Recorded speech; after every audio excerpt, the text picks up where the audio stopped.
आधी ठंडी आधी गर्मी वाला जादुई गांव। ये भगवान, बड़ी ठंड है। हाय, ये ठंडी ठंडी हवा सीधे जाकर हड्डियों में चुभ रही है। राम जी ही बचाएं ऐसी कड़ाके की ठंड से। पता नहीं ये कैसा जादुई गांव है, पूरे साल बर्फ ही गिरती रहती है। भला होता कि हमारे जादुई गांव में सर्दी नहीं बल्कि 6 महीने ठंड और 6 महीने गर्मियां होती। जहाँ एक तरफ बूढ़ी जमुना अपने जादुई गांव में बर्फ गिरने से दुखी थी, तो वहीं दूसरी तरफ गर्म हिस्से में लू बह रही थी और लावे जितनी गर्मी थी। जुगनी पानी लेके मीलों पैदल चलते हुए घर जा रही थी। हे भगवान, मैं तो पसीने से बिल्कुल नहा धो गई। आग लगे ऐसी गर्मी वाले जादुई गांव को। नदी तालाब सब सूखे पड़े हैं, कितने किलोमीटर दूर से चलकर पानी लाना पड़ता है। इससे लाख गुना अच्छा तो पहले का मौसम था। थोड़ी तो दिक्कत परेशानी होती थी, इस तरह ठंड देखने के लिए तरसना तो नहीं पड़ता था। खैर, बोया पेड़ बबूल का तो आम कहाँ से होगा।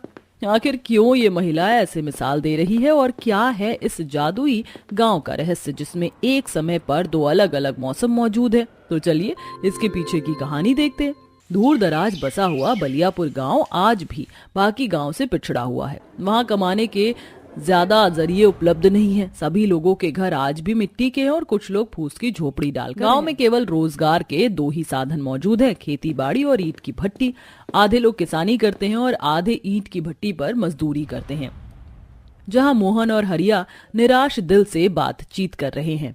हम किसान लोगों ने दिन रात खून पसीना बहाकर एक एक दिन इस जमीन पर इस उम्मीद से मेहनत की कि खेत में दिन रात हल चलाया, बीज लगाया, खाद पानी दिया कि इस बार हमारी खेत की फसल बहुत अच्छी होगी तो हम साल भर पेट भर कर खा सकेंगे। लेकिन इस बेतहाशा गर्मी के मौसम ने हमारी सारी उम्मीदों पर पानी फेर दिया। अरे ये तो गर्मी के मौसम में हर साल ही होता है। हम जाने कहां कहां से कर्ज उठाकर खेती बाड़ी करते हैं, लेकिन ये गर्मी का मौसम हमारी अच्छी खासी फसल को नुकसान पहुंचाता है। अरे इससे तो अच्छा होता कि हमारे गांव में साल भर ठंड का मौसम बना रहता, तो हमारी फसल भी बर्बाद नहीं होती और मेहनत भी इस कदर जाया नहीं जाती। तुमने बिल्कुल ठीक कहा भाई। अरे तुम किसान लोगों को तो केवल अपनी अपनी पड़ी है। अरे हम मजदूरों के बारे में कौन सोचेगा। हमारी भट्टी तो गर्मी के मौसम में ही चलती है, सर्दियों में तो काम ही नहीं निकलता है। ऐसे में हम अपने परिवारों की रोटी पानी कैसे चलाएंगे, कभी सोचा है? अरे तुम लोग भी हमारी तरह खेती कर लो, किसने मना किया है? ज्यादा लंबी लंबी बातें मत फेंको बरखुरदार। अरे तुम लोगों की तरह हमारे पास खेती करने के लिए जमीन भी तो होनी चाहिए ना। इस तरह मौसम को लेकर लोगों के बीच में लड़ाइयां शुरू हो जाती हैं। तभी गांव की सबसे बूढ़ी महिला सीता काकी आकर दोनों का झगड़ा सुलझाती है। अरे क्या हो गया है तुम दोनों को? इस तरह से लड़ाई क्यों कर रहे हो? एक ही गांव में रहकर इस तरह से एक दूसरे के खून के प्यासे बने हो।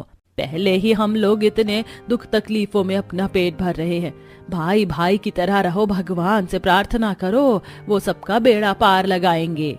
अरे बस करो काकी, अगर सच में भगवान होते तो हमारे गांव की परिस्थितियां इतनी गरीब और दुखदाई थोड़ी ना होती। बात करती हैं। गांव के गरीबी भरे हालातों ने गांव के तमाम निवासियों को नास्तिक बना दिया था, इसलिए कोई ईश्वर में श्रद्धा विश्वास नहीं रखता था। जबकि सीता इकलौती ऐसी थी जो अपनी दिन की शुरुआत भगवान का नाम लेकर करती थी, और जब कभी उसके दरवाजे पर कोई इंसान या जानवर आ जाता तो वह उन्हें भूखा नहीं भेजती थी। इतनी मेहनत मशक्कत के बाद भी सारे गाँव वाले दुख भरी रोटी ही खाते थे। जहां दीना अपनी पत्नी कम्मो से बोलता है, अरे थोड़े दिनों में ठंड का मौसम शुरू होने वाला है कम्मो, फिर ईंट भट्टी बंद रहेगी। समझ नहीं आ रहा है ये ठंड के 3-4 महीने कैसे कटेंगे। यही चिंता तो मुझको भी खाई जा रही है जी। हम तो गरीब आदमी हैं, डेली के कमाने खाने वाले। राम जाने क्या होगा। जहां ठंड के मौसम के आने पर भट्टी पर काम करने वाले मजदूर लोग दुख और शोक मना रहे थे, तो वहीं किसान लोग बेहद खुश थे। जहां मोहन रोटी खाते हुए अपनी पत्नी सरला से बोलता है, अरे किसी तरह से साल के 8 महीने कैसे न कैसे करके गुजर गए। सरला, इस बार मैं ठंड के मौसम में अपने खेत में आधे हिस्से में मकई और आधे हिस्से में सरसों उगाऊंगा। सर्दी के मौसम में हमारी फसल बिना किसी रुकावट के अच्छी होगी और साल भर खाने का जुगाड़ भी हो जाएगा। भगवान करे तुम्हारी सोच पूरी हो जाए जी।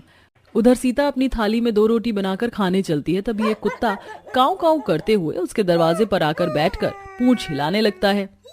तुझको भूख लगी है? ये ले, इसमें से एक रोटी तू खा ले, मैं एक खाकर रह लूंगी। कुत्ता मुंह में रोटी दबाकर चला जाता है, तभी एक गाय भी आकर गुहार लगाने लगती है। लगता है आज ईश्वर ने मेरे नसीब की रोटी लिखी ही नहीं। लो गौ माता, ये तुम खा लो। गाय रोटी खा लेती है, तभी वह गाय देवी पार्वती बन जाती है। सीता, मैं तुम्हारे मददगार भावना से खुश हुई, इसलिए इस प्रकृति की सृजनहार होते हुए मैं इस गांव के आधे भाग को ठंडे गांव और आधे भाग को गर्मी वाले गांव में हो जाने का वरदान देती हूँ, ताकि सबकी अड़चनें दूर हो जाएं।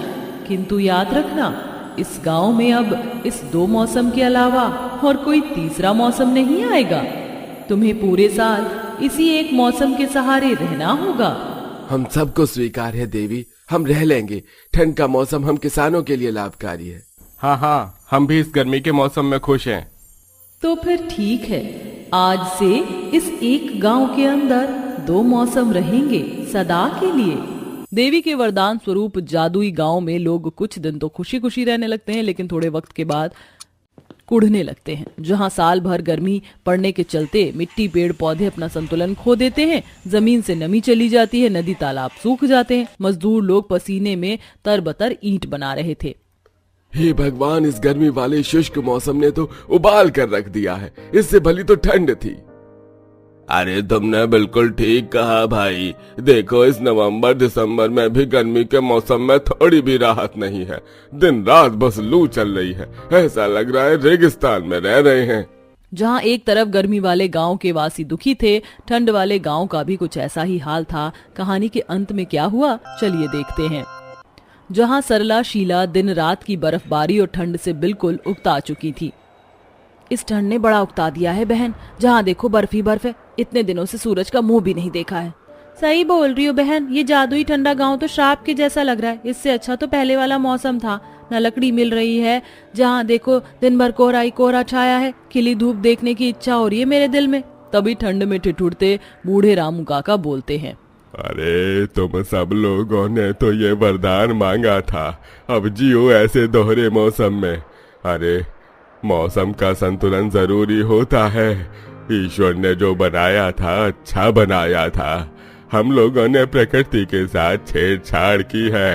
हमें अपनी गलती के लिए पश्चाताप करना होगा। सब गांव वाले मिलकर प्रकृति के संतुलन के लिए गुहार लगाते हैं। तभी पार्वती माँ प्रकट होती हैं। क्या हुआ, तुम गांव वालों ने मुझे फिर से स्मरण किया? अब तो मैंने तुम्हारी इच्छा पूरी। किसानों को ठंडा गांव चाहिए था, उनके पास ठंडा गांव है। मजदूरों को गर्म गांव चाहिए था, तुम्हारे पास भी गर्म गांव है। अब क्या बाधा है? अपनी भूल को मान लेते हैं और सीता बोलती है, हे माँ, हम सबको हमारी भूल का एहसास है कि मौसम का संतुलन कितना जरूरी है। आपने हमारे जो इस गांव को आधे आधे मौसम में अलग अलग बांटा है, हम आपसे विनती करते हैं इसे फिर से एक गांव बना दीजिए। अलग अलग ठंडा और गर्म गांव हमें नहीं चाहिए। आखिरकार तुम्हें इस बात का एहसास हो गया कि मौसम का संतुलन कितना जरूरी है।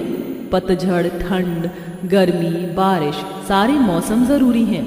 इसलिए मैं वरदान देती हूँ, ये गांव अब पहले से भी सुंदर मौसम वाला गांव होगा, जहाँ तुम सब दुख नहीं आनंद से रह पाओगे। इस तरह अंत में वह गांव पहले की तरह वापस हो जाता है। सब लोग अब बिना दोष लगाए खुशी खुशी मिलजुल कर रहने लगते।